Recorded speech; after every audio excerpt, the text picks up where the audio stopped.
Telugu Desam party అధికారంలోకి వచ్చిన వెంటనే ఇసుక ఉచితంగా పంపిణీ చేసే విధానాన్ని అమలు చేయడం హర్షణీయమని ఆంజనేయులు తెలిపారు. కురిసిన భారీ వర్షాల కారణంగా నదిలో నుంచి ఇసుకను వెలికి తీసేందుకు జరుగుతున్న జాప్యంతో కొంత ఇబ్బంది తర్వాత ఏర్పడిందని, అందువల్ల భవన నిర్మాణ కార్మికులు ఆందోళనకు గురవుతున్నారని అన్నారు. నదులు నీటి నిల్వలు తగ్గిన తరువాత ఇసుక సరఫరా చేసేందుకు అనుమతి ఇవ్వడం ద్వారా సమస్యలు తగ్గుముఖం పడతాయి అన్నారు. ఈ సమస్యను అధిగమించేందుకు ప్రభుత్వం ఇసుకను సరఫరా చేయాలని కోరారు. ఇసుకను ఆన్లైన్ పద్ధతిలో అమ్మిన పక్షంలో అక్షర జ్ఞానం లేని వారు ఇబ్బందులకు గురవుతారని, దానిని గమనించి ప్రభుత్వం ఈ విధానంలో మార్పు తీసుకురావాలని కోరారు. ఇసుక అవసరాన్ని గుర్తించి ఎవరు కొన్నప్పటికీ ఎక్కడికైనా తరలించే అవకాశాన్ని కల్పిస్తే బాగుంటుందని వ్యాపారి ఆంజనేయులు అభిప్రాయపడ్డారు. నా పేరు గురు ఆంజనేయులు అండి. మాది నరసరావుపేట, పల్నాడు జిల్లా. మన ఎమ్మెల్యే అరవింద్ బాబు గారి నియోజకవర్గం. రాష్ట్ర వ్యాప్తంగా ఇసుక అనేది ఫుల్ కొరత ఏర్పడింది.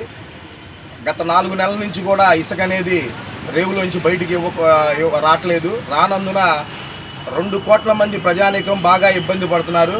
దీన్ని దృష్టిలో పెట్టుకొని మన చంద్రబాబు నాయుడు గారు ఎమర్జెన్సీగా తొందరగా మండలానికి 4-5 ర్యాంపులు రిలీజ్ చేసి లోడింగ్ ప్రాధాన్యత కలిగిస్తే జనానికి ఇసుక దొరికి ఈ 2 కోట్ల మందికి కూడా ఉపాధికి దొరికిద్దని చెప్పి ఈ మీడియా ముందు తెలియజేస్తున్నాను.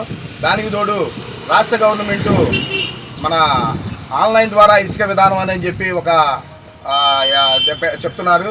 ఈ ఆన్లైన్ ద్వారా ఇసుక విధానం అనేది ప్రజలకి, సామాన్య ప్రజలకైతే ఇసుక అందుబాటులోకి రాదండి. చదువుకున్న వాళ్ళు మళ్ళీ దాన్ని మాఫియా చేయడానికి పూనుకుంటారు. ఆ విధంగా ఆన్లైన్ సిస్టమ్ అనేది కరెక్ట్ కాదు. లేదా అవసరమైతే ర్యాంపుల దగ్గరలోనే మన యాప్లో మన అకౌంట్ ఒకటి ఓపెన్ చేసి ఆ బిల్లు వచ్చిన తర్వాతనే లోడింగ్ ప్రాధాన్యత ఇవ్వాలని చెప్పి ప్రతి ఒక్క లారీకి లోడ్ చేసే విధంగా ఎంత సామర్థ్యం కలిగితే అంత సామర్థ్యానికి లోడింగ్ చేయాలని లారీలు కానీ ట్రాక్టర్లు కానీ, అదేవిధంగా ఏ లారీకైనా ఇక్కడి నుంచి ఈ జిల్లా నుంచి ఈ జిల్లాకే వరకే వెళ్ళాలనే ఆలోచన అది కరెక్ట్ కాదండి. ఎందుకంటే రాష్ట్రంలో ఈ దరి నుంచి ఆ దరి దాకా లారీలు తిరుగుతూ ఉంటాయి. ఎక్కడ ఏ లోడ్ దొరకకపోతే ఇసుక లోడ్ ఎత్తుకొని వాళ్ళు ఇళ్ళకు వచ్చే ఉంటారు.